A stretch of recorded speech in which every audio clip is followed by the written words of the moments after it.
God commanded Moses to ensure that the Israelite camp remained pure and holy.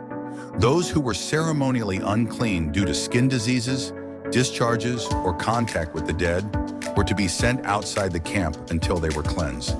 This was to protect the community and maintain the sanctity of the camp where God dwelled among them. The chapter also includes laws concerning confession and restitution for sins against others. If someone wronged another, they were to confess their sin and make full restitution, adding a fifth of the value as a penalty. This law emphasized the importance of justice, accountability, and making things right with both God and others.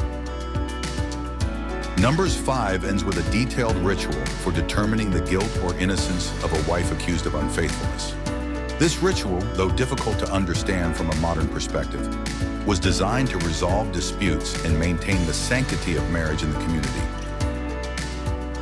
The Nazirite Vow was a special commitment made by individuals who wanted to dedicate themselves to God in a unique way.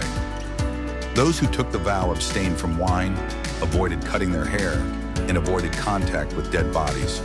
The vow was voluntary and could be for a specific period or for a lifetime.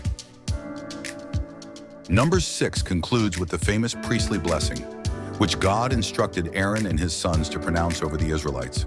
This blessing, often recited today, invokes God's protection, grace, and peace upon his people.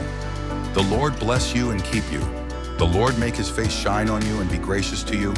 The Lord turn his face toward you and give you peace.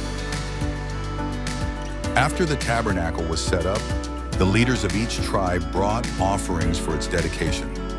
Over 12 days, each leader brought silver and gold dishes, grain offerings, incense, and animals for burnt offerings, sin offerings, and fellowship offerings. These gifts were a collective expression of devotion and gratitude to God.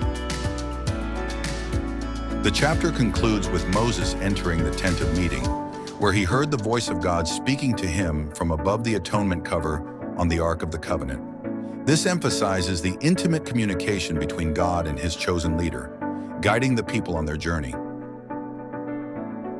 God commanded Moses to consecrate the Levites for their special service in the tabernacle. The Levites were cleansed, shaved, and presented before the Lord as a wave offering, symbolizing their dedication to God's service.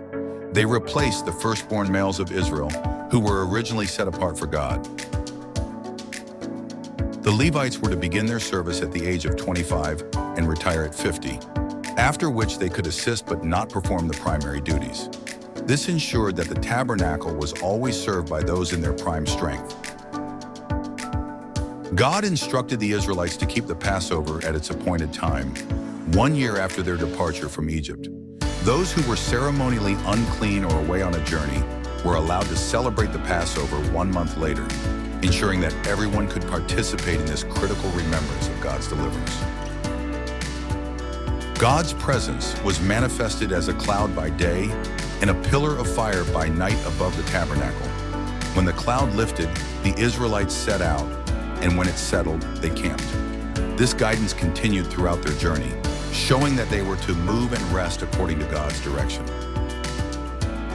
God instructed Moses to make 2 silver trumpets to be used for summoning the community and directing the movements of the camps. The trumpets were also used during times of war and on joyous occasions such as festivals. These trumpets served as a means of communication and unity for the people. Finally, the time came for the Israelites to leave Mount Sinai.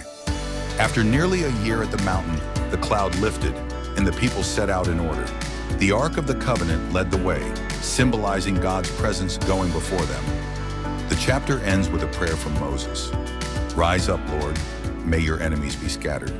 May your foes flee before you."